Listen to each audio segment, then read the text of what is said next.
बेटा मेरा नाम पलक कालरा है। My name is Palak Kalra. I am company secretary. ठीक है बेटा, अब आपकी शुरुआत हुई है सीएस के इस दौर में। ठीक है, तो अब देखते हैं सबसे पहले जो हमारे सीएस में बेटा कोर्स में सब्जेक्ट के बारे में बाद में बातें करेंगे। जो हमारा सीएस कोर्स है वो 3 पार्ट में डिवाइड, सीएस ईटी, फिर एग्जीक्यूटिव, उसके बाद प्रोफेशनल। राइट, सीएसईटी का मतलब होता है company secretary executive entrance test.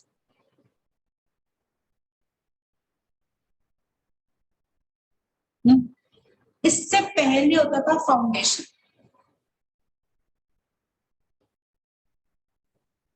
इससे पहले होता था फाउंडेशन। इसमें भी 4 पेपर थे, अभी भी 4 है। ये भी एमसीक्यू था, ये भी एमसीक्यू। तो फर्क क्या है बेटा, जो बच्चे बीकॉम कर चुके होते थे ना ग्रेजुएशन, उनको फाउंडेशन देने की जरूरत नहीं पड़ती थी, वो सीधा एग्जीक्यूटिव में एंट्री लेते। लेकिन अब क्या बोला आईसीएसआई ने कि चाहे आपने ग्रेजुएशन करी है, आईसीएसआई कौन है? Institute of company secretaries of India, जहां पे हमने एडमिशन लिया है ना। ले लिया एडमिशन? अभी नहीं किया। ठीक है, तो आईसीएसआई ने क्या बोला, आपने ग्रेजुएशन करी है या नहीं करी उससे कोई फर्क नहीं पड़ता, सब ने क्या देना पड़ेगा, ये सीएसईटी का पेपर देना ही पड़ेगा। ठीक है, अब तो घर बैठे बैठे दे सकते हैं, है ना बेटा।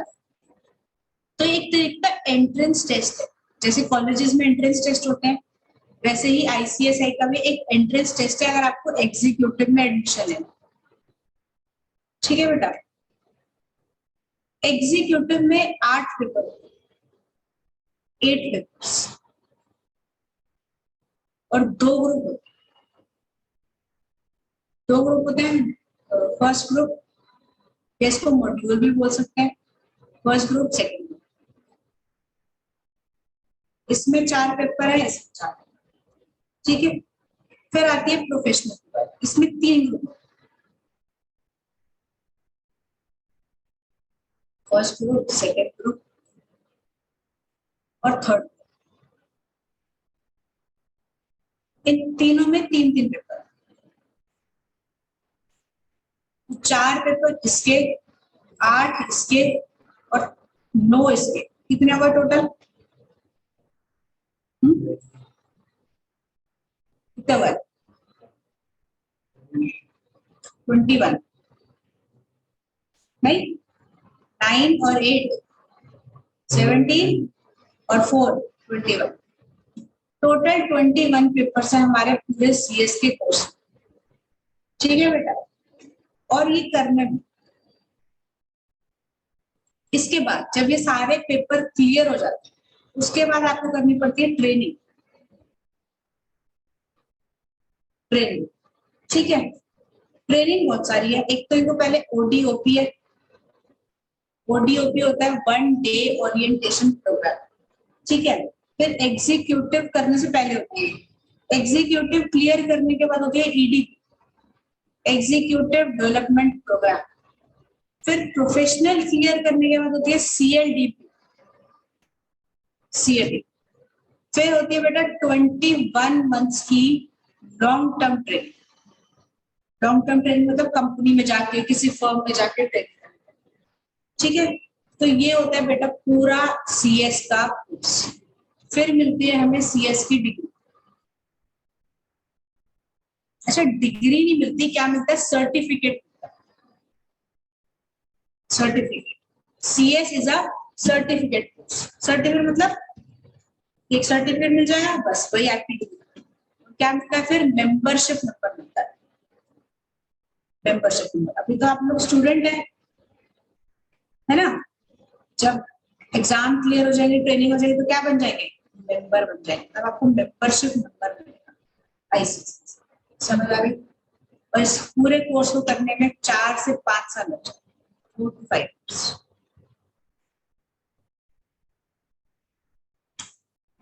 ठीक है बेटा, चलो अब बात कर लेते हैं थोड़ी सी सीएसईटी की।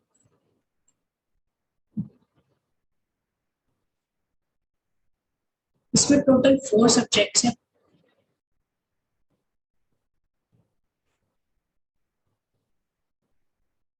सब्जेक्ट कौन कौन से?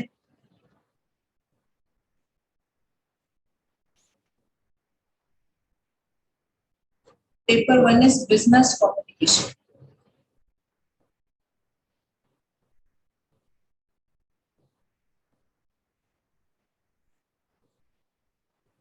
Paper 2 legal aptitude and logical reasoning.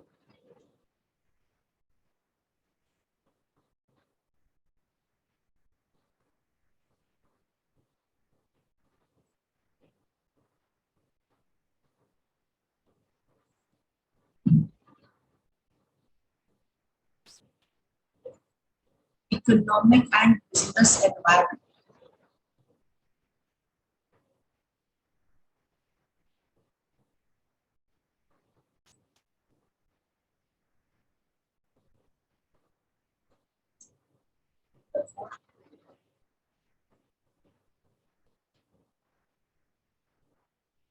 Current affairs.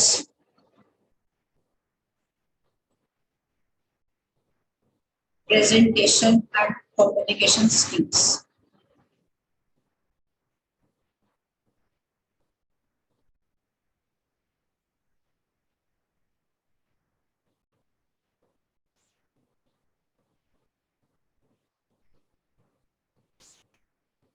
ठीक है, और ये सारे पेपर 50-50 मार्क्स के आते हैं।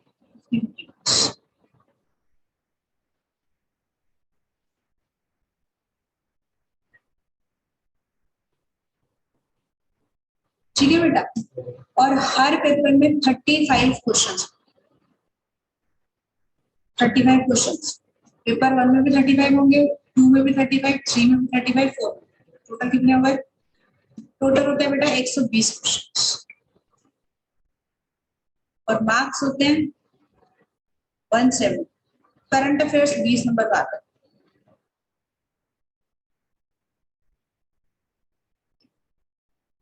करंट अफेयर्स आता है 20 मार्क्स। टोटल 170। ठीक है, और अगर पास होना है तो लाने पड़ेंगे 50%। 170 का 50% कितना होता है?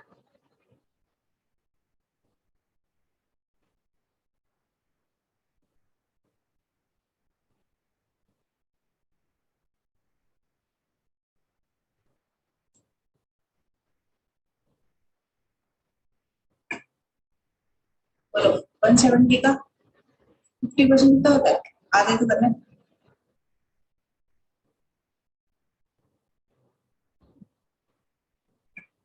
50 और 35 कितने होते हैं? बेटा देखो, इसको 50% नहीं करना आ रहा, करो कितना है 50%?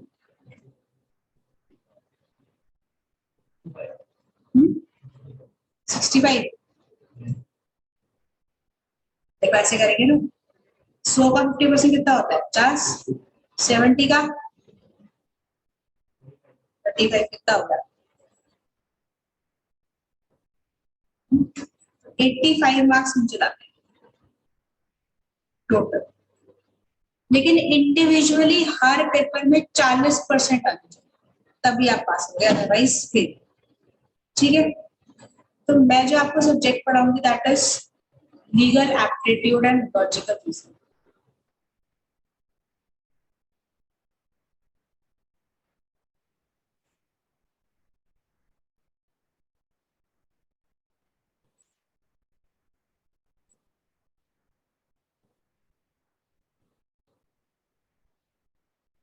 अब रजिस्टर खोल लो अपना।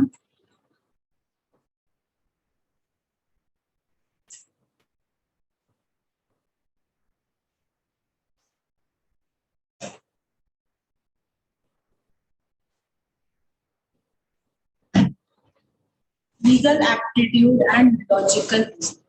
बेटा लीगल एप्टीट्यूड तो लॉज के बारे में बातें करता है। ठीक है, अब मैं बेटा एक चैप्टर है हमारे में, Indian contract act. Indian contract act 1870। अच्छा पहले तो मुझे एक बात बता दो, सीएस का काम क्या होता है, क्यों करते हैं, सीएस क्यों करना चाहते हो आप? हम्म, हाँ बता दो, कोई नहीं है। हाँ तो क्या, हाँ बिजनेस के बारे में, बिजनेस के बारे में, सीएस में बिजनेस के बारे में।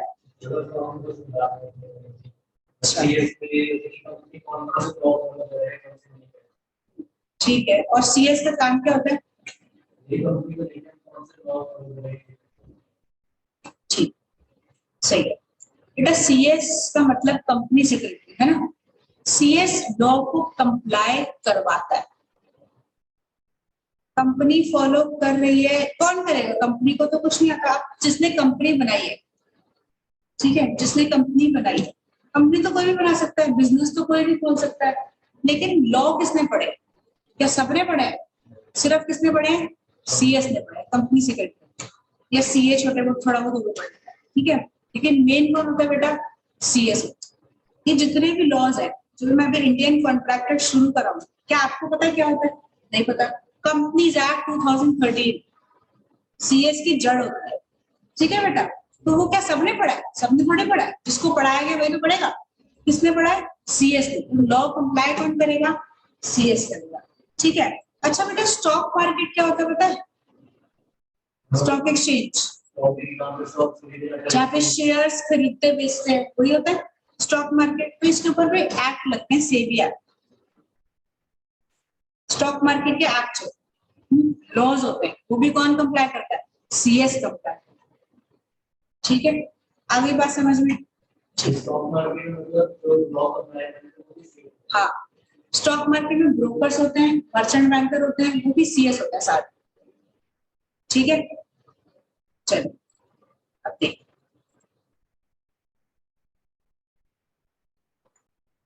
अभी मैं कोई चैप्टर स्टार्ट नहीं करा रही। इंडियन कॉन्ट्रैक्ट एक्ट 1872, इसमें एक वर्ड लिखा है बेटा, एक्ट। एक्ट का मतलब क्या होता है? एक्ट का मतलब लॉ, हिंदी में सिर्फ एक्ट का मतलब, वर्ड एक्ट का मतलब क्या है बेटा? एक्ट का मतलब होता है कानून, कानून, ठीक है। और एक्ट में जो भी प्रोविजंस लिखे हुए होते हैं, वो होते हैं in the form of sections,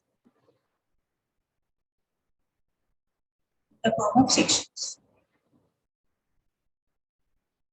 ठीक है। एक्ट का मतलब कानून, लॉ, ठीक है। और एक्ट में जो भी प्रोविजन लिखा होता है, कुछ तो लिखा होता होगा, तो कैसे लिखा होता है? In the form of section. Section 1 ये बोल रहा है, सेक्शन 2 ये बोल रहा है, ठीक है। अच्छा बेटा, कोई भी एक्ट, अच्छा जीएसटी पढ़ा है आपने? जीएसटी के बारे में पता है? गुड्स एंड सर्विसेज टैक्स किस पे लगता है? गुड्स पे लगता है, सर्विसेज पे लगता है, राइट। अब जीएसटी कब आया? 2016 में हमारे सामने ही आया, आपके सामने ही आया। ये पुराने पुराने एक्ट है, 1872, ये तो मुझे पता है, ठीक है। लेकिन जीएसटी तो हमारे सामने ही आया, ठीक है, बना ना हमारे सामने, इंडियन गवर्नमेंट ने बनाया। मुझे बस ये बताओ कि कोई भी एक्ट कैसे बनता है? अगर मुझे एक्ट बनाना है, गवर्नमेंट ने एक्ट बनाना है, तो कैसे बनेगा? आओ देखो,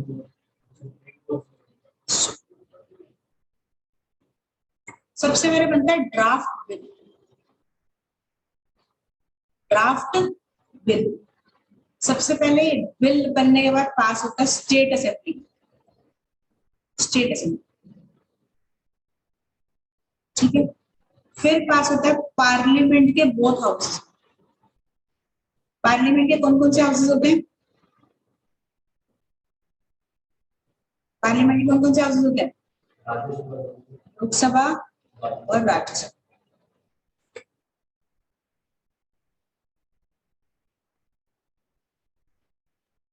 ठीक है। उसके बाद फिर साइन करता है प्रेसिडेंट, प्रेसिडेंट साइन। प्रेसिडेंट कौन है? करंट, द्रौपदी मुर्मू, है ना। पहले कौन था? रामनाथ। थोड़ा टाइम लगेगा याद करने में, है ना, कोई बात नहीं। ठीक है बेटा, सबसे पहले बिल बनता है, कौन बिल बनाता है? Central government. कौन बनाता है? Central government. स्टेट असेंबली में पास होता है, पार्लियामेंट के बोथ हाउसेज में पास होता है, लोकसभा राज्यसभा। उसके बाद प्रेसिडेंट साइन करता है, फिर ऑफिशियल गैजेट में पब्लिश होता है, गवर्नमेंट की ऑफिशियल गैजेट में पब्लिश होता है। ऑफिशियल गैजेट का मतलब होता है वेबसाइट, गवर्नमेंट की वेबसाइट पे पब्लिश होता है। जिस दिन गवर्नमेंट की वेबसाइट पे पब्लिश हो गया, उस दिन ये एक्ट पूरे इंडिया के ऊपर एप्लीकेबल है। जिस दिन, क्या बोला मैंने? ऑफिशियल गैजेट में पब्लिश हो गया, उस दिन एक्ट पूरे इंडिया के ऊपर एप्लीकेबल हो जाएगा। ठीक है, कोई भी एक्ट हो। बेटा एक एक्ट, एक बात बताओ, ये इंडियन कॉन्ट्रैक्ट एक्ट आपने पढ़ा है? नहीं पढ़ा तक, ठीक है। कंपनीज एक्ट पढ़ा है? नहीं पढ़ा, कुछ भी नहीं पढ़ा, ठीक है। अब एक्ट तो ये बने हुए ना। जीएसटी पढ़ा है? नहीं पढ़ा, वो भी एक्ट बना हुआ है। कैसे बना हुआ है? ऐसे ही बना हुआ है, यही तरीका एक्ट बनाने का, ठीक है। जिस दिन ऑफिशियल गैजेट में पब्लिश हो जाता है, उस दिन से क्या होता है? पूरे इंडिया के ऊपर एप्लीकेबल हो जाता है, एप्लीकेबल ऑन पूरे इंडिया।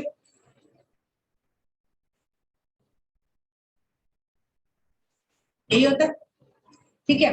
अब मैंने किसी के साथ, मैंने आपके साथ कॉन्ट्रैक्ट करा कि मुझे अपना मोबाइल बेचना, राइट, आपके साथ, ठीक है। अब जब मैं, हम दोनों कॉन्ट्रैक्ट करेंगे, एग्रीमेंट बनाएंगे, यही होता है कॉन्ट्रैक्ट का मतलब, ठीक है। अब मैंने ना मना कर दिया कि मैं आपको मोबाइल नहीं बेचूं, that is breach of contract, breach है। मैंने क्या करा? इंडियन कॉन्ट्रैक्ट एक्ट को तोड़ा, मैंने डिफॉल्ट करा, राइट। अब क्या मैं ये बोल सकती हूँ मैं तो कंपेंसेशन नहीं दूं क्योंकि मैंने ये एक्ट पढ़ा ही नहीं? कैसे बोल सकते हैं? नहीं बोल सकते, ठीक है। एक एग्जांपल और देते हैं, CrPC. CrPC is criminal procedure code, ठीक है। क्या आपने पढ़ा है? नहीं पढ़ा, मैंने भी नहीं पढ़ा, पढ़ रखा है वैसे मैंने, बस मान लेते हैं कि नहीं पढ़ा, ठीक है बेटा। अब मैंने क्या कर दिया? किसी का मर्डर कर दिया, चाकू से किसी का मर्डर कर दिया, ठीक है। अब पुलिस वाले ने मुझे पकड़ लिया, मैंने क्या बोला? मैंने तो सीआरपीसी पढ़ा ही नहीं, आता मुझे क्या पता क्या होता है। और मुझे नहीं पता था कि मर्डर के ऊपर जेल भी होती है, ठीक है। कैसा बोल सकते हैं हम कि मुझे पता ही नहीं, मैंने तो पढ़ा ही नहीं? ऐसा बोल सकते हैं? नहीं बोल सकते। क्या बोलेगा मेरे को? जवाब क्या देगा पुलिस वाला आगे से कि जिस दिन ऑफिशियल गैजेट में पब्लिश हुआ था ना, उस दिन से आपके ऊपर और सारी दुनिया के ऊपर एप्लीकेबल था। आपने पढ़ा या नहीं पढ़ा, उससे कोई फर्क नहीं पड़ता। आगे बात समझ, चाहे वो कोई भी आए, ठीक है। क्लियर? इसको लिखो।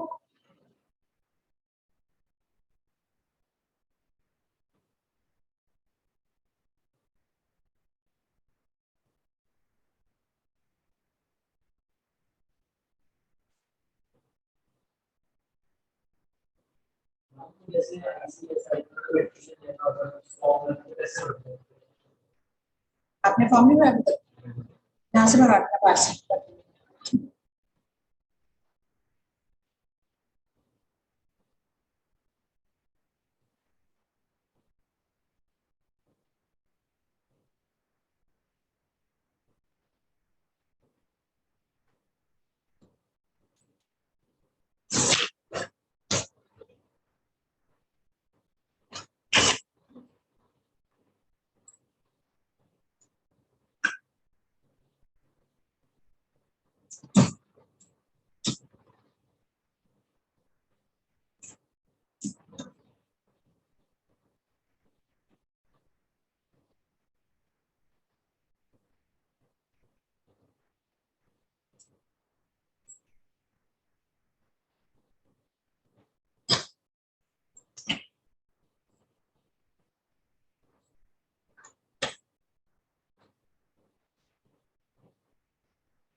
डन?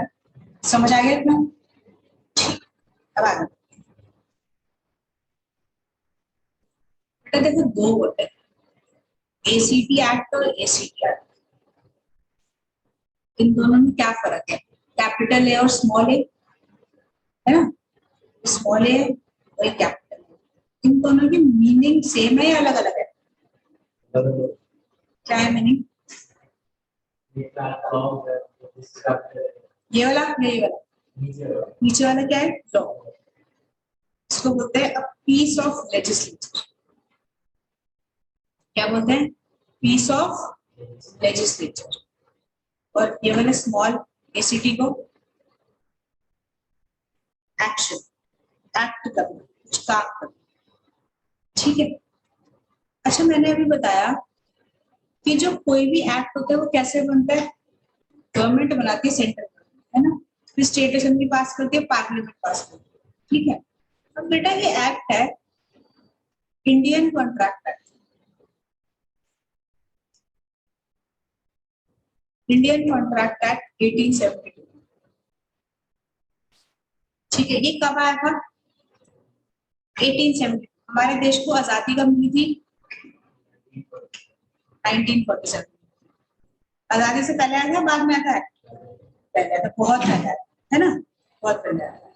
तो इसको इंडियन गवर्नमेंट ने पास करा है, ब्रिटिश गवर्नमेंट? ब्रिटिश गवर्नमेंट ने पास, राइट? इंडियन गवर्नमेंट ने पास। ठीक है। अब ब्रिटिश गवर्नमेंट क्या करती थी? बहुत सारे जो ब्रिटिशर्स थे, ब्रिटिशर्स मतलब जो इंग्लैंड में रहते हैं वही होते हैं ब्रिटिशर्स, अंग्रेज, है ना? तो हमारी कंट्रीज पे और बहुत सारी कंट्रीज पे रूल करते। ऐसे ही था। कैसे रूल करना शुरू कर थे इन लोगों ने? ब्रिटिशर्स ने हमारी कंट्री के ऊपर रूल करा था ना बहुत सारे। तो कैसे शुरू हुआ था? कुछ ना कुछ तो हुआ होगा। कैसे हुआ था? बेटा इन लोगों ने एक कंपनी बनाई थी इंडिया में, east India company. East India company.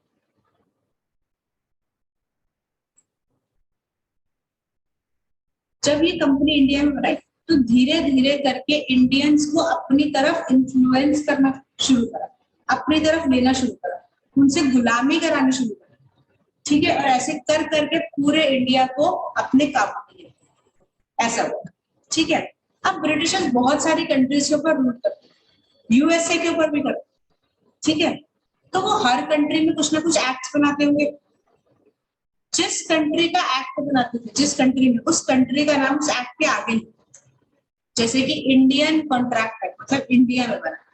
अब जीएसटी आया ना, इंडिया ने बनाना है, तो इसके आगे इंडियन लिखा है? नहीं। क्यों? क्योंकि इंडिया वाली गवर्नमेंट है। ठीक है बेटा। ये ब्रिटिशर्स क्या करते थे? जो सी कंट्री में बनाते थे उस कंट्री का नाम उस एक्ट के आगे सिंपल। ठीक। ठीक।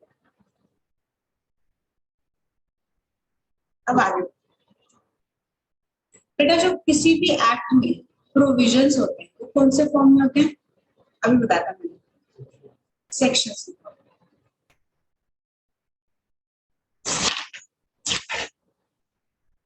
सबसे पहले होता है सेक्शन, फिर होता है सबसेक्शन,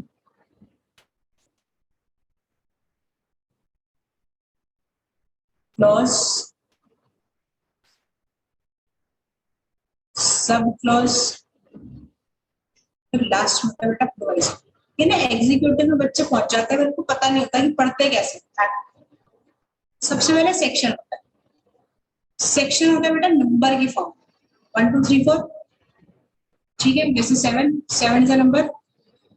सब सेक्शन होता है, ये भी नंबर में होता है बट ब्रैकेट में होता है। क्लॉज होता है अल्फाबेट्स। अल्फाबेट्स क्या होते हैं? ABC, small ABC. ठीक है।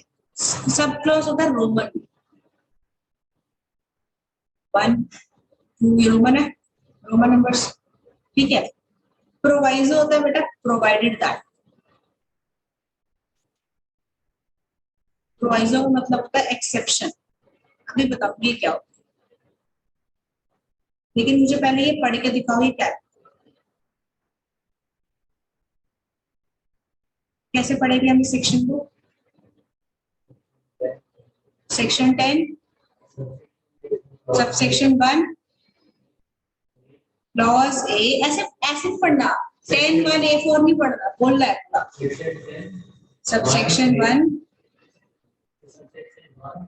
क्लॉज ए सब क्लॉज 4, ऐसे पढ़ना, ठीक है, कोई भी एक्ट, ठीक है। फिर से पढ़ते हैं, section 10 subsection 1 clause A sub clause, ठीक है। प्रोवाइजो होता है बेटा एक्सेप्शन, एक्सेप्शन का मतलब होता है उल्टा, उल्टा मतलब कि अगर कोई सेक्शन बोल रहा है कुछ, ठीक है, तो उसका उल्टा नीचे लिखा होगा प्रोवाइजो, प्रोवाइजो में लिखी होती है एक्सेप्शन। फॉर एग्जाम्पल, अगर मैं सीआरपीसी की बात करूं, क्रिमिनल प्रोसीजर कोड, तो मान लेते हैं सेक्शन नंबर 99 में लिखा है, सिर्फ एग्जांपल है, सेक्शन नंबर 99 में लिखा है मर्डर करोगे ना तो आपके ऊपर 10 साल की सजा है, 10 इयर्स की आपको जेल हो जाएगी, ऐसा लिखा, ठीक है।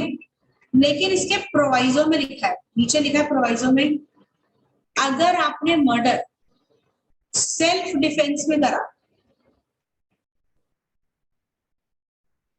तो आपको जेल, ऐसी होता है।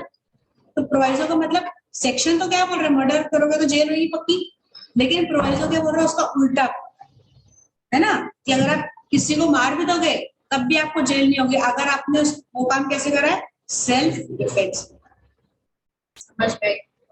तो ये होता है बेटा एक्ट, लिखो इसको।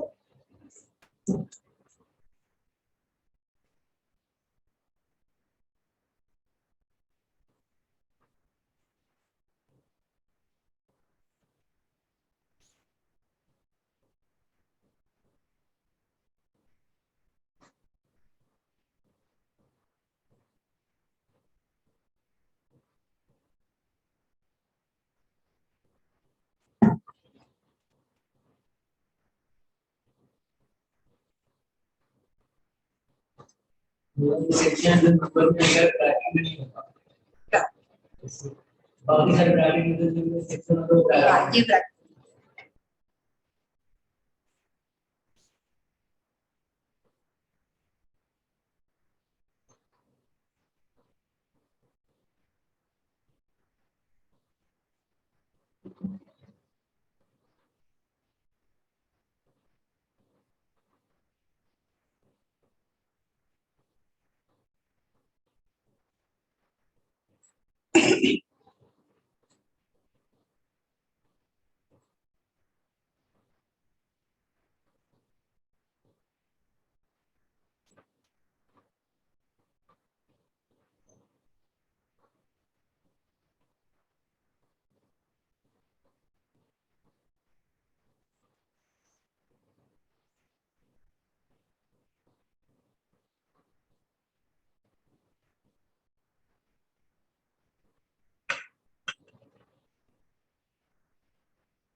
ये भी देखना।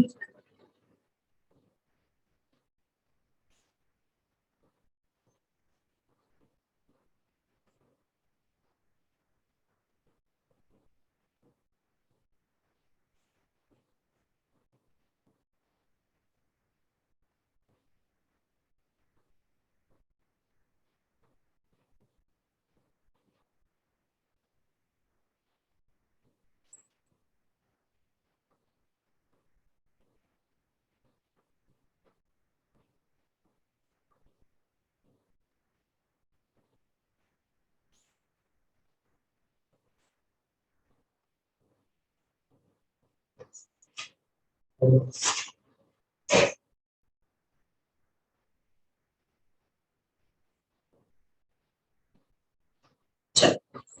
समझ आ गया बेटा एक्ट कैसे बनता है, क्या होता है, ठीक है। अब जो हमारा टॉपिक है legal aptitude and logical reasoning,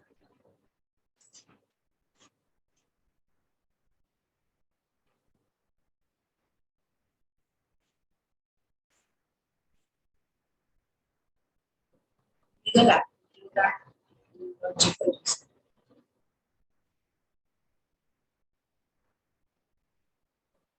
total 50 marks का थोड़ी देर लगता है, जिसमें से लीगल एप्टीट्यूड आएगा 25 मार्क्स का और लॉजिकल रीजनिंग आएगा 25 मार्क्स का। ठीक है बेटा, लीगल एप्टीट्यूड में लॉज दे रखे हैं, इसमें हमें पढ़ना है सबसे पहले इंडियन कॉन्स्टिट्यूशन।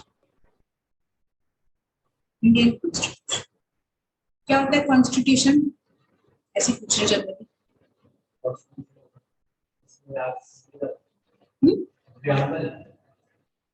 कॉन्स्टिट्यूशन तो सबको पता होता है, बताओ क्या होता है?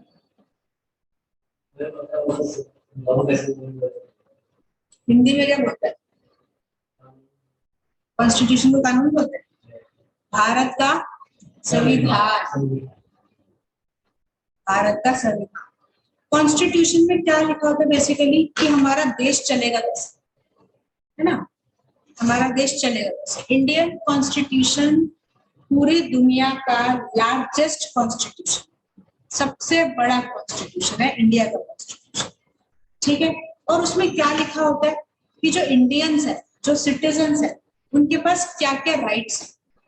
मेरे पास राइट टू स्पीच है ना, पढ़ा था बीएसटी में और सोशल साइंस में पढ़ते थे कि मेरे पास क्या है, इंडिविजुअल के पास क्या होता है, राइट टू स्पीच, कि मैं कभी भी कुछ भी बोल सकती हूँ। लोग रास्ते में गालियां देते हुए चलते हैं तो उसको पकड़ लेते हैं पुलिस, नहीं पकड़ती, क्यों? क्योंकि उनके पास right to speech and expression, तो कभी भी कोई भी कुछ भी बोल सकता है। लेकिन इसकी कुछ एक्सेप्शंस भी होते हैं, उल्टा भी होता है कि आप प्रधानमंत्री को कुछ नहीं बोल सकते, कि आप ये काम नहीं कर सकते, इसकी कुछ एक्सेप्शन। ठीक है, और राइट टू फ्रीडम, हमारे पास फ्रीडम है ना। राइट टू जस्टिस है मेरे पास, कि अगर मेरे साथ कुछ गलत होगा, अगर मेरे साथ कोई फ्रॉड करेगा, कोई चोरी करेगा, तो मुझे जस्टिस मिलेगा। ठीक है, राइट टू वर्शिप है हमारे पास। हमारे देश में क्या है, हिंदू मुस्लिम सिख ईसाई सारे बराबर है, कोई पर्टिकुलर रिलीजन नहीं है। पाकिस्तान में क्या है, इस्लामिक है, सारे मुसलमान। अगर वहां रहते हिंदूज भी रहते हैं तो उनको फिर भी मुस्लिम कल्चर फॉलो करना पड़ता है। लेकिन इंडिया में ऐसा कुछ नहीं है अभी तक, अभी तक इंडिया में ऐसा कुछ नहीं। ठीक है, आप अपने अपने धर्म को आराम से फॉलो कर सकते हो, कोई कुछ कहता है, कोई कुछ नहीं कहता। तो ये सब कॉन्स्टिट्यूशन में लिखा है, अब वो पूरा डिटेल में पढ़ेंगे जब चैप्टर पढ़ेंगे। Second is contract act,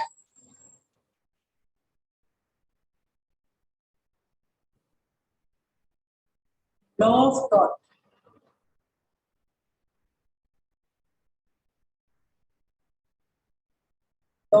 contract का मतलब क्या होता है, अगर मुझे कोई चीज बेचनी है, मुझे ये प्रोजेक्टर बेचना है, तो मैं क्या करूंगी, सामने वाले के साथ कॉन्ट्रैक्ट करूंगी, एग्रीमेंट करूंगी, है ना। अगर हमें वो बिल्डिंग बेचनी होती है, किराए पे डालनी है, तो हम क्या करते हैं, एग्रीमेंट बनवाते हैं, उस पर साइन करते दोनों पार्टीज, वो काम लिखिए, वो सारी बातें कॉन्ट्रैक्ट। ठीक है, कि कॉन्ट्रैक्ट कैसे होगा, कब होगा, कौन कौन सी पार्टीज होंगी, तोड़ोगे तो क्या रेमेडी देनी पड़ेगी, सब कुछ। ठीक है, टॉर्ट का मतलब होता है बेटा रॉन्ग, टॉर्ट का मतलब है रॉन्ग, किसी को डराना धमकाना इज टॉर्ट। ठीक है, अगर मैंने बोला किसी को कि मैं आपको धक्का दे दूंगी नीचे, और वो मेरे पे केस फाइल कर सकता है, कर सकता है। ये बात कहाँ लिखी है, लॉ ऑफ टॉर्ट। क्या होता है आगे देखते हैं। ठीक है, इसके बाद elements of company secretary legislation, company secretary legislation, ये भी बताती हूँ क्या है। इसके बाद है मेरा एलिमेंट्स ऑफ कंपनी लॉ,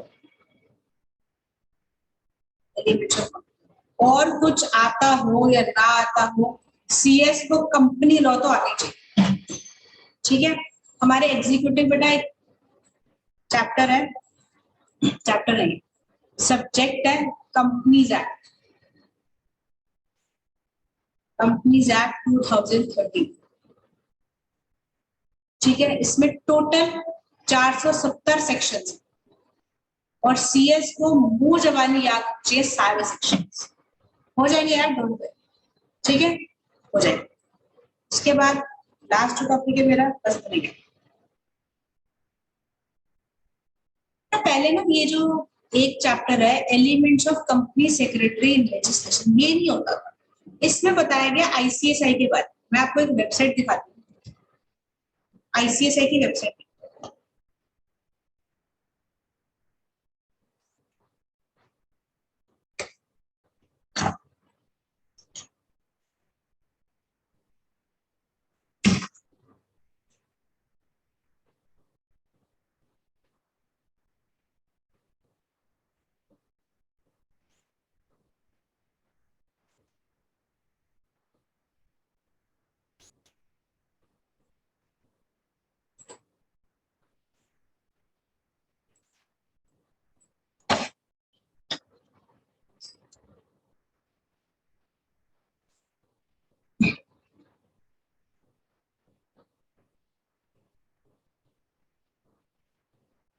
ये हमारी वेबसाइट है, ठीक है। इसके दर्शन करने हैं अगले 5 साल तक, आप जिंदगी भर ही करते हैं, ठीक है। ये रही प्रेसिडेंट द्रौपदी मुर्मू, ठीक है बेटा।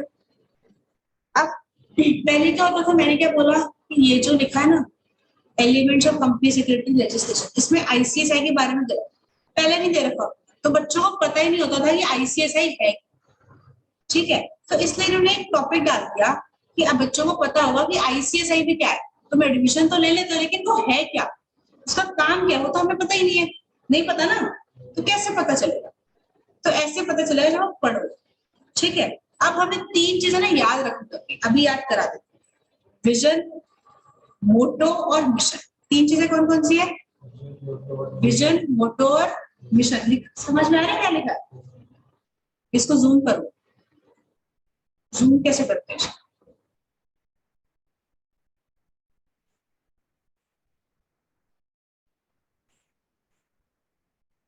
ठीक है।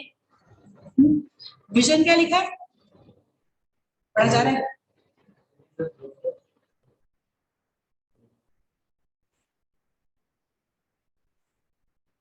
ठीक, छोटा छोटा लिखा है बहुत ज्यादा।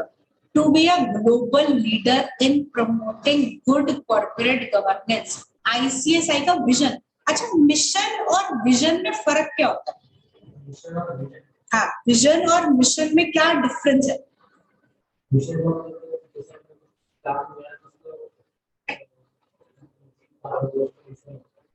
फिर से बोलो।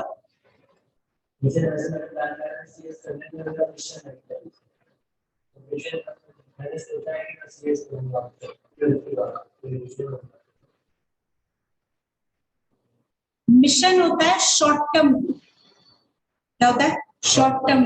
विजन होता है लॉन्ग टर्म, ठीक है।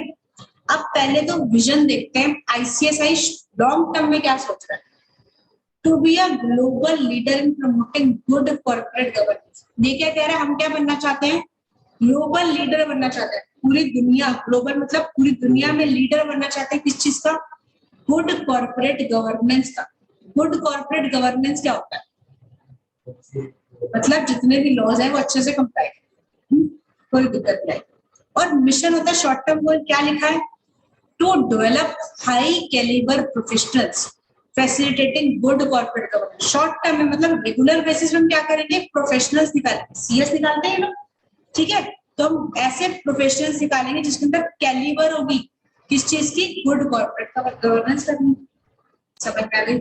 और मोटो, मोटिव क्या है? सत्यम वद धर्मम चर, बोलो सत्यम वद धर्मम चर। Speak the truth, abide by the law. सच बोलो, लॉ को फॉलो करो। कोई करता नहीं है बट लिखा है, ठीक है बेटा। अच्छा, जो कंपनी सेक्रेटरी कोर्स है ना, ये पूरे दुनिया में एप्लीकेबल है, ठीक है। लेकिन जो सीए कोर्स है, चार्टर्ड अकाउंट, वो सिर्फ इंडिया में एप्लीकेबल। अगर आप बाहर जाके सीए की जॉब करना चाहते हो ना, तो आपको एक और कोर्स करना पड़ेगा, उसको क्या बोलते हैं? CFA होता है कोर्स, वो करना पड़ता है, या ACCA होता है, वो करना पड़ता है। ठीक है, लेकिन अगर आपने CS कर ली तो आप इंडिया में भी जॉब कर सकते हो और बाहर जाकर कर सकते हो, उसमें कोई दिक्कत नहीं। आ गई मेरी बात समझ? तो ये मेरी वेबसाइट है हमारी ICSI की।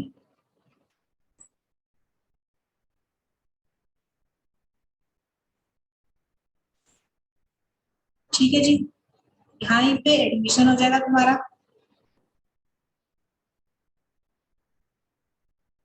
ठीक है, सब कुछ यही मिलता है, जो भी लेटेस्ट आता है सब कुछ आता है यहाँ पे, जो भी चाहिए सब कुछ मिल जाएगा। डन, समझ आ गई बात? इसको बंद कर देते हैं।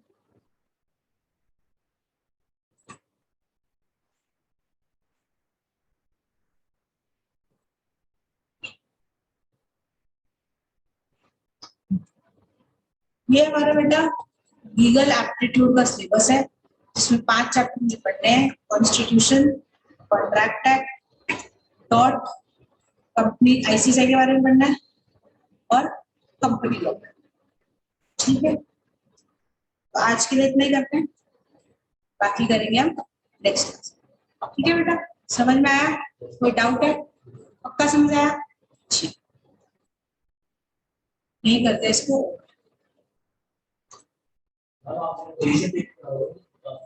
Current affairs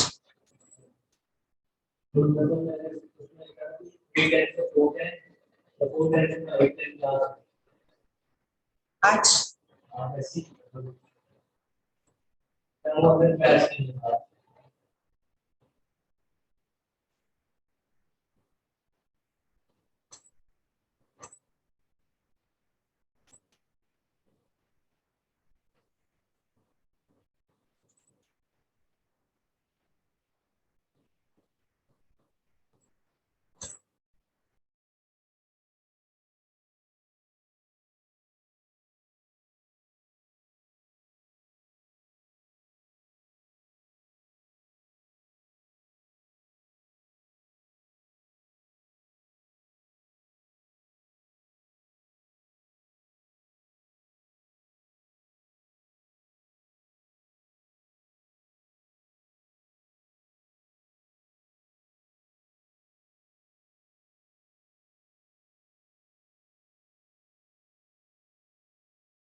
Indian contract act हम शुरू करते हैं, ठीक है।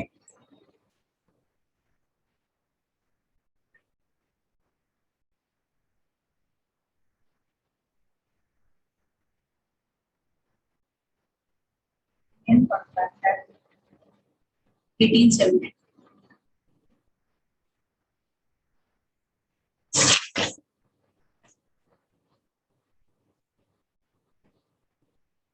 इंडियन कॉन्ट्रैक्ट एक्ट की कमेंसमेंट डेट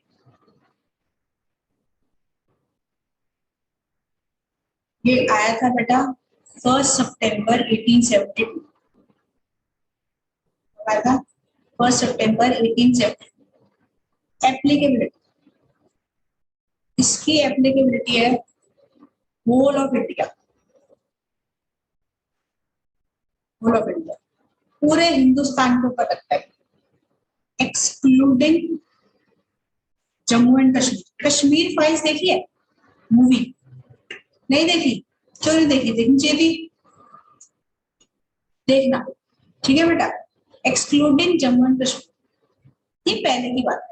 पहले क्या होता था, कोई भी एक्ट बनता था ना तो उस पर लिखा होता था ये एप्लीकेबल है पूरे हिंदुस्तान पर, पूरे इंडिया पर, एक्सक्लूडिंग जम्मू एंड कश्मीर। लेकिन अब क्या हुआ, आर्टिकल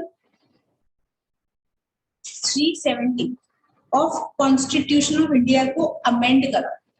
अमेंड का मतलब होता है बेटा चेंज करा, ठीक है। और क्या बोला, हिंदुस्तान में जितने भी एक्ट्स हैं वो अब से एप्लीकेबल हो जाएंगे जम्मू एंड कश्मीर पर। आपको पता है जम्मू एंड कश्मीर पर पहले मुस्लिम्स का राज था, है ना, लेकिन अब क्या है, इंडिया का राज है, हिंदूज का राज, ठीक है। पहले बोलते थे कि जम्मू एंड, मैं बोल रही हूँ कश्मीर फाइल देख के आना, ठीक है, आपको इस चीज का जवाब नया मिल जाएगा। पहले क्या बोलते थे, जम्मू एंड कश्मीर ना इस्लामिक है, मुसलमानों का राज चलेगा, हिंदूज का नहीं चलेगा। करेंसी भी कौन सी चलती थी, पाकिस्तानी रुपया, गांधी जी नहीं चलते थे वहां, ठीक है। लेकिन जब से आर्टिकल 370 अमेंड करा है, किसने अमेंड करा बेटा, अमित शाह ने अमेंड करा। कौन है अमित शाह?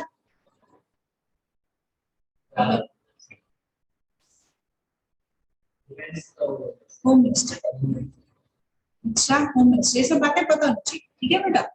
कौन है अमित शाह? Home minister. इसने क्या करा, आर्टिकल 370 को अमेंड करा और क्या बोला, जितने भी एक्ट्स है इंडिया में वो एप्लीकेबल होंगे अब जम्मू एंड कश्मीर का। तो बेटा ये वर्ड जो एक्सक्लूडिंग है, क्या ये हट गया होगा? अब क्या लिखा हुआ, whole of India including Jammu and Kashmir. Excluding part के वर्ड क्या आएगा,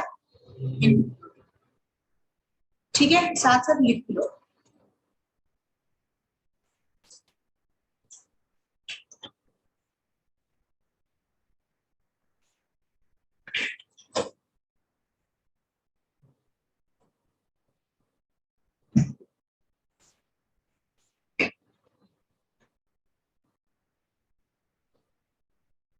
अब जितने भी एक्ट्स हैं उन सब जम्मू एंड कश्मीर में लगते होंगे, सारे लगते हैं, ठीक है। देखो जल्दी आगे बढ़ते हैं।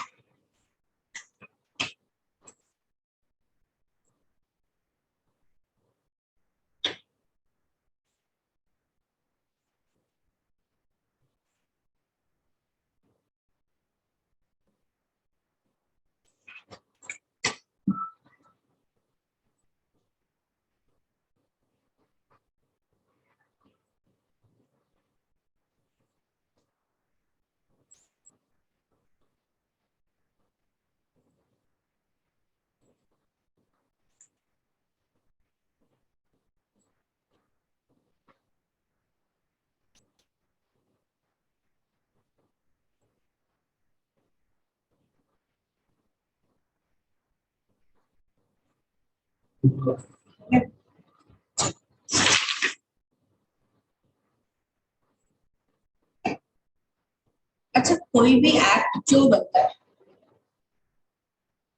कोई भी एक्ट क्यों बनता है? रेगुलेट करने के लिए बनता है किसी चीज को, है ना। सीआरपीसी क्यों बना, क्रिमिनल प्रोसीजर कोड क्यों बना?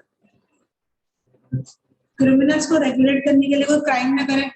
ये तो ऐसे किसी को भी गुस्सा आता, कोई किसी को भी मार देता, गोली जाता है ना, कि काश हम भी सोचते हैं काश मेरे को भी 7 खून माफ होते, है ना, अगर होते तो मजा ही आ जाता, पर है नहीं। क्यों? क्योंकि उसके लिए एक्ट बना रखा है, उसको रेगुलेट करना। ठीक है, ऐसे ही बेटा इंडियन कॉन्ट्रैक्ट एक्ट बनाया 1872, इसको रेगुलेट करने के लिए बनाया, कॉन्ट्रैक्ट्स को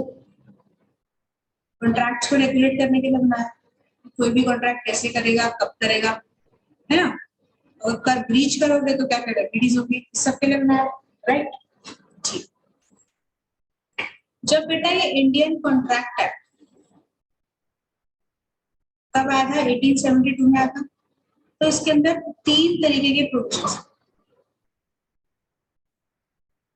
इसमें कॉन्ट्रैक्ट से रिलेटेड प्रोविजन भी थे, सेल्स ऑफ गुड्स के प्रोविजंस भी थे, और पार्टनरशिप के प्रोविजंस। जब ये एक्ट आया था कब, 1872 की बात करते हैं, तब कॉन्ट्रैक्ट के प्रोविजंस भी थे, सेल्स ऑफ गुड्स के भी थे, पार्टनरशिप। लेकिन क्या हुआ, इन दोनों के लिए सेल्स ऑफ गुड्स एक्ट के लिए सेल्स ऑफ गुड्स एक्ट बना दिया गया, पार्टनरशिप के लिए पार्टनरशिप एक्ट बना दिया गया। इन दोनों के लिए सेपरेट सेपरेट चैप्टर बना दिया गया, सेपरेट सेपरेट एक्ट बना दिया गया, सेपरेट एक्ट।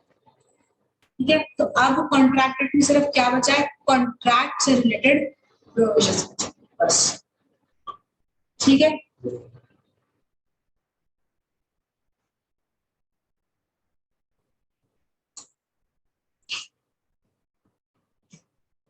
अब हमें पढ़ना क्या है, सिर्फ कॉन्ट्रैक्ट के बारे में पढ़ना है, सेल्स ऑफ गुड्स और पार्टनरशिप के बारे में इसमें नहीं पढ़ना।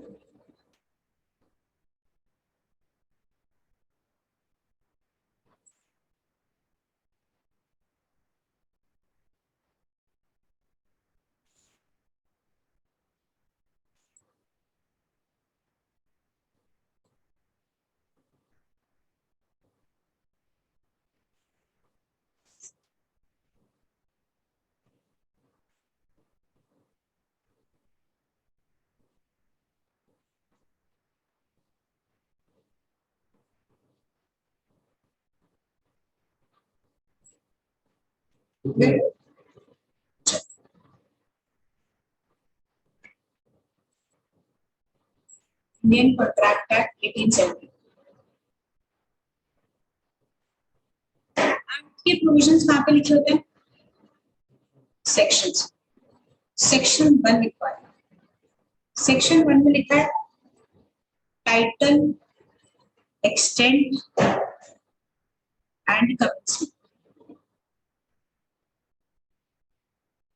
Title, extent and commencement. ठीक है, ये एक्सटेंड और कमेंसमेंट हमने पढ़ लिया। कमेंस कब हुआ था, 1 सितंबर 1872, एक्सटेंड पूरे इंडिया में लगता है। ठीक है, अब टाइटल क्या लिखा है इसमें, देखो, this act may be known as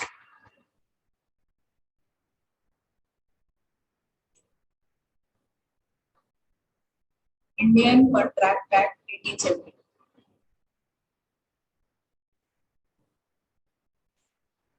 ये लिखा है इसके अंदर, this act may be known as Indian Contract Act 1870। क्या मतलब है इस लाइन का,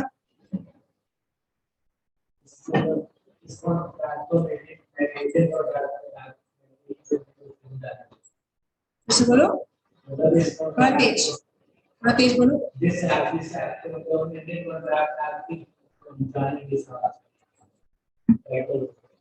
this act may be known as Indian contract act 1870। May का मतलब क्या होता है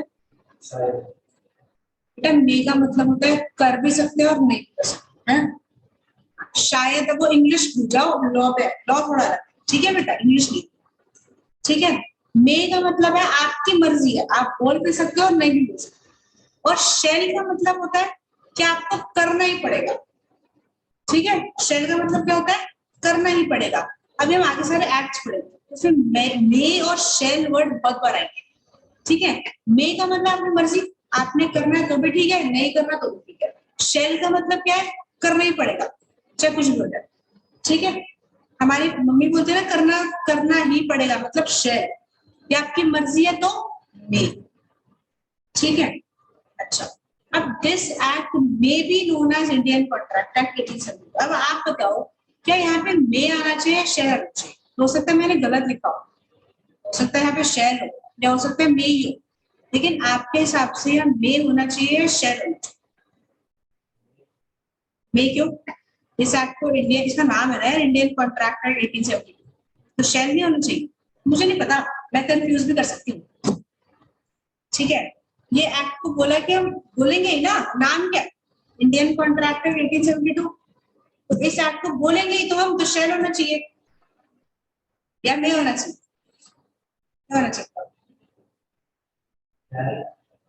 शहर। दूसरा भी नाम इसका तो नाम ही यही है ना, तो शहर होना चाहिए पक्का पक्का। इसको बोलेंगे आज के बाद तो इंडियन कॉन्ट्रैक्ट एक्ट 1872 ही बोलेंगे, और कुछ नहीं बोलेंगे, पक्का? सोच लो, अगर मतलब ये मे हटा के मैं शहर लिख दूं तो सही हो जाएगा? श्योर? अपनी बात करोगे ना फिर? एक बार दोबारा सोचो, शैली होगा। क्यों शैली क्यों होगा? क्योंकि इसका नाम ये है, तो इसके नाम से पुकारेंगे, और कुछ थोड़ी बोल सकते हैं, है ना? तो बेटा यहाँ पे मे बिल्कुल सही है, शैल नहीं होगा। ऐसा क्यों? देखो मैंने यहाँ पे क्या लिखा है, ICA 1870, क्या मैंने पूरा लिखा है इंडियन कॉन्ट्रैक्ट एक्ट? पूरा लिखा? हाँ सुनो बेटा सुनो, ठीक है, मैंने पूरा लिखा? नहीं लिखा। तो मैं एक बात बताओ, मैंने बताया कि अगर हम किसी भी एक्ट को ब्रीच करते हैं, तोड़ते हैं, तो हमारे पे पेनल्टी लगती है, पेनल्टी लगती है, ठीक है। तो अगर मैंने ये एक्ट जो कॉन्ट्रैक्ट एक्ट के सेक्शन 1 को तोड़ा, सेक्शन 1 क्या बोलता है? अगर मान लेते थोड़ी देर के लिए यहाँ पे शैल लिखा हुआ, मैं लिख ही देती हूँ, यहाँ पे मान लेते शैल लिखा हुआ, ठीक है? तो अगर मैंने शैल का मतलब करना ही पड़ेगा, क्या बोलना पड़ेगा इस एक्ट को? इंडियन कॉन्ट्रैक्ट एक्ट 1872 ही बोलना पड़ेगा, और कुछ नहीं बोल सकते। तो बार बार पूरा नाम बोलना पड़ेगा, इंडियन कॉन्ट्रैक्ट एक्ट 1872 नहीं बोलोगे ना, अगर सिर्फ कॉन्ट्रैक्ट एक्ट बोल दोगे या इंडियन कॉन्ट्रैक्ट एक्ट बोल दोगे सिर्फ, या ऐसा कुछ बोल दोगे, ठीक है, तो सेक्शन 1 तो ब्रीच हो जाएगा, आपको तो पेनल्टी देनी पड़ेगी, हो सकता है आपको जेल भी हो जाए, क्योंकि आपने तोड़ा ना लॉ को, है ना? और एक और बात, हमारे कॉन्स्टिट्यूशन ऑफ इंडिया में क्या लिखा है? मेरे पास right to speech and expression है, right to speech and expression है मेरे पास, कि मैं कुछ भी बोल सकती हूँ, है ना? तो अगर ये कंपलसरी कर दिया कि इंडियन कॉन्ट्रैक्ट एक्ट ही बोलना पड़ेगा, तो वही बोलना पड़ेगा ना फिर।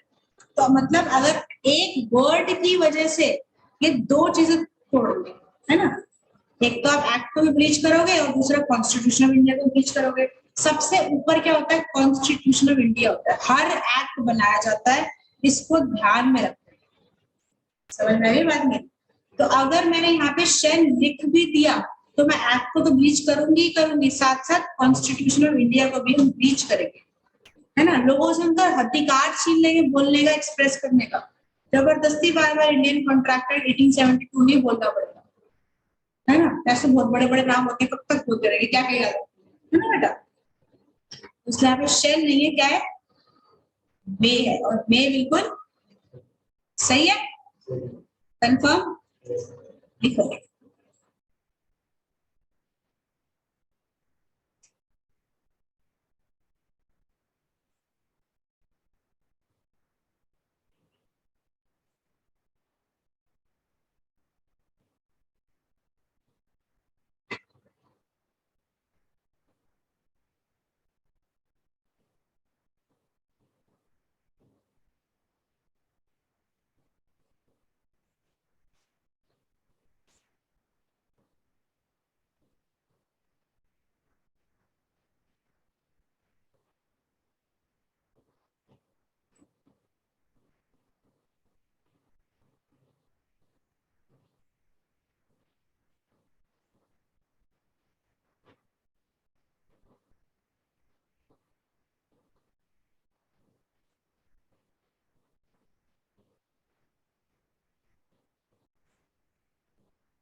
Contractor PDC.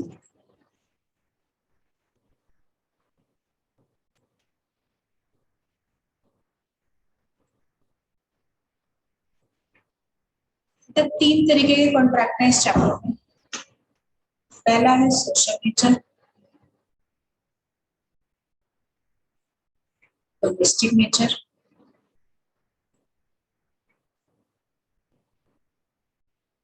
और commercial nature.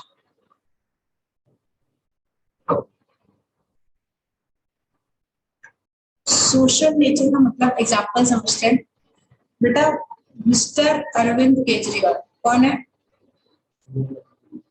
CM of Delhi. ठीक। अरविंद केजरीवाल ने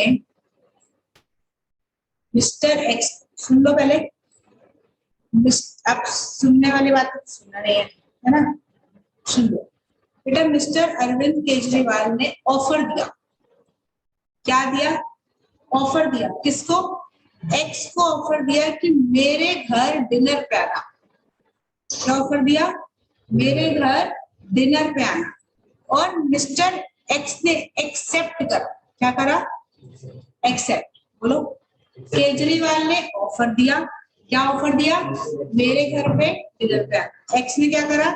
एक्सेप्ट करा। जब ऑफर प्लस एक्सेप्टेंस आ जाए उसको बोलते हैं एग्रीमेंट। क्या बोलते हैं? एग्रीमेंट। एक पर्सन ऑफर दे रहा है, सामने वाला उसको एक्सेप्ट कर रहा है, उसको बोलते हैं एग्रीमेंट। ठीक है। केजरीवाल ने ऑफर दिया एक्स को डिनर पे आना, एक्स ने एक्सेप्ट कर दिया। अब क्या हुआ? एक्स ना, एक्स ने डिफॉल्ट कर दिया। डिफॉल्ट कर दिया का मतलब क्या है? वो डिनर पर नहीं गया। अब केजरीवाल को आ गया गुस्सा, कह रहा है मैं तो अब यार तेरे के ऊपर केस फाइल करूंगा। क्या कह रहा है? कि हमारे बीच में एग्रीमेंट हुआ ना, और इंडियन कॉन्ट्रैक्टर क्या बोलता है, अगर आप एग्रीमेंट को, कॉन्ट्रैक्ट को ब्रीच करते हो तो हम आपके ऊपर केस फाइल कर सकते हैं, लीगल एक्शन ले सकते हैं। तो आप बताओ क्या अरविंद केजरीवाल एक्स के ऊपर केस फाइल कर सकता है? यार सोच के बताओ। हम, मेरे को मेरी फ्रेंड ने डिनर पे बुलाया, मैं नहीं गई, क्या मेरे पे केस फाइल करेगी वो? पहले भी कर दिया एग्रीमेंट साइन। चलो ठीक है, मतलब अगर एग्रीमेंट बन गया तो जाना ही पड़ेगा। आप सोच के बताओ ना, वो एग्रीमेंट रिटर्न वगैरह बाद में देखते हैं, लेकिन आप खुद ये केजरीवाल को छोड़ो, अपनी जगह अपने आप को रख के देखो। अगर मुझे किसी ने डिनर में बुलाया, मैं नहीं गई, तो क्या वो सामने वाला मेरे पे केस फाइल कर सकता है? फिर आप इसमें क्यों बोल रहे हो कि केस फाइल कर सकते हैं केजरीवाल?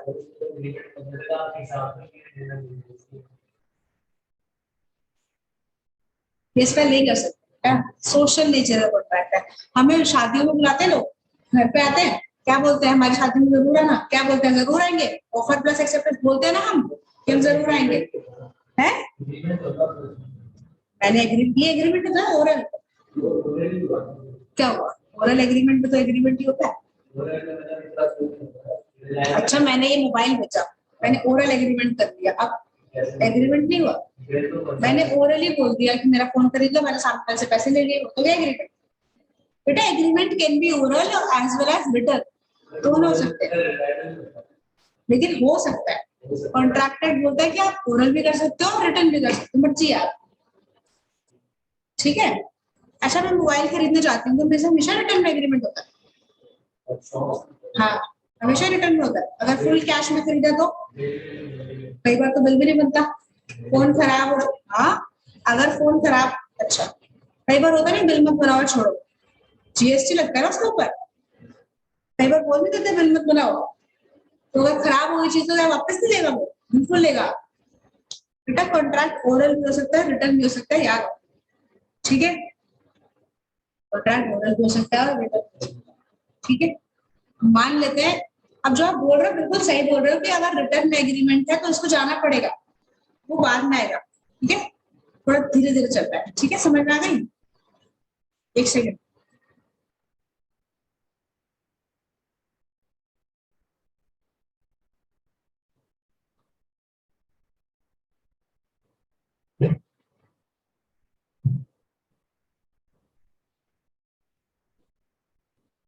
ठीक है, तो अब मुझे बताओ कि हमारे घर में शादियों में कार्ड आते हैं, आते हैं? हमारे रिश्तेदार क्या बोलते हैं या फ्रेंड्स क्या बोलते हैं, हमारी शादी में जरूर आना। क्या हम सारी शादियों में जाते हैं? सब में नहीं जाते, किसी किसी में चल जाता है, लेकिन उनको क्या बोलते हैं कि हम जरूर आए। तो क्या वो मेरे पे केस फाइल कर सकता है? मेरी एक प्लेट फालतू लग गई, 1,000 रुपए का तुम्हारी वजह से खर्चा आ गया मेरे को, नहीं कर सकते। ठीक है, ऐसे बर्थडे पार्टी में जाना होता है, बुलाते हैं, हम नहीं गए तो हमारे पे केस फाइल नहीं कर सकते। ये सारे होते हैं बेटा सोशल नेचर के होते हैं, और इनके ऊपर केस फाइल नहीं कर सकते।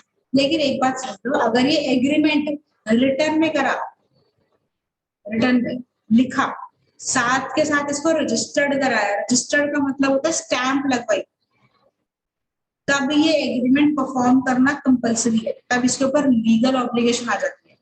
अब आप नहीं जाओगे डिनर पे तो आपके ऊपर केस फाइल भी हो सकता है, लेकिन जनरली ऐसा कोई करता नहीं है यार, है ना? देखो इसको एक और समझा देते फ्री फ्लोर है, डोमेस्टिक नेचर। आप उसके नीचे लिखना, मैं यहाँ लिख, डोमेस्टिक नेचर होता है बेटा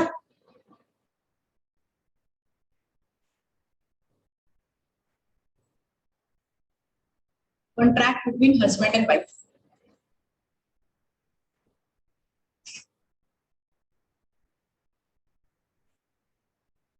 ठीक है, हस्बैंड ने ऑफर दिया अपनी वाइफ को, क्या ऑफर दिया कि मैं आपको एक कार ला के दूंगा, क्या आपको चाहिए? कौन सी कार? BMW। तो क्या बोलेगी, नहीं चाहिए? ये और क्या, इसने क्या करा, एक्सेप्ट करा खुशी खुशी, है ना? तो ऑफर प्लस एक्सेप्टेंस क्या बन गया, एग्रीमेंट। ठीक है, अब इन दोनों की हो गई लड़ाई। अब क्या बोल रही है कि अब जो मैंने बोला था ना BMW ला के दूंगा, अब नहीं ला के दूंगा, क्या इसके ऊपर केस फाइल कर सकती है? नहीं कर सकती। बट वही बात है, अगर एग्रीमेंट रिटर्न में है प्लस रजिस्टर्ड है तो केस फाइल हो सकता है, अदरवाइज नहीं। ठीक है, अब लिखो।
अब एक है कमर्शियल नेचर।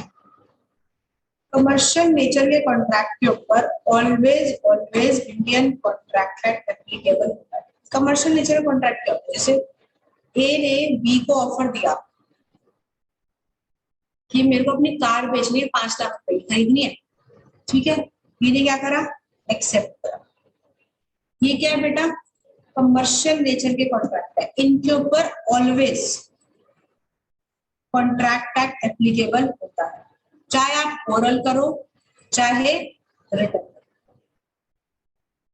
ठीक है। अगर ए ने कार देने से मना कर दिया तो बी केस फाइल कर सकता है?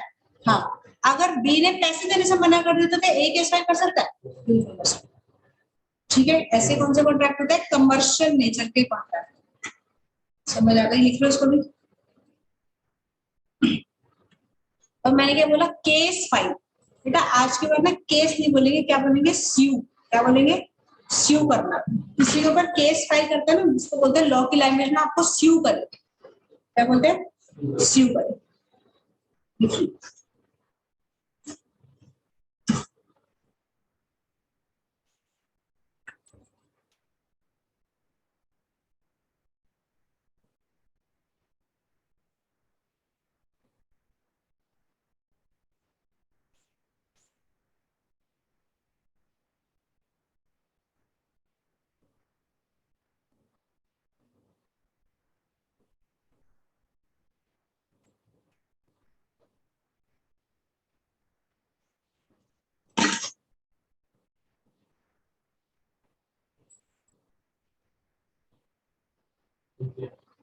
ठीक, तो आज इतना ही करें, बाकी नेक्स्ट क्लास में, ठीक है।